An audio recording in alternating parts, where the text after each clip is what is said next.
In this video, we are going to see how we can enable a very important option in Microsoft Edge, and that is asking every time, where do you want to save your downloads? So we already know that whenever you start downloading any image file, any audio file, it directly, without asking, save it to downloads. But let's say that we have some important files that we do not want to keep in C drive altogether. We want to keep it in, let's say, D drive to a specific folder.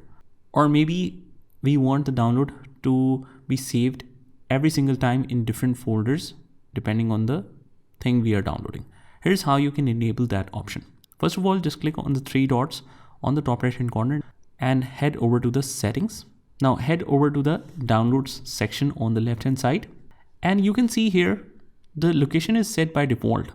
We can either change it, but in this case we don't want a default location. We want Microsoft Edge to ask where to save each file before downloading.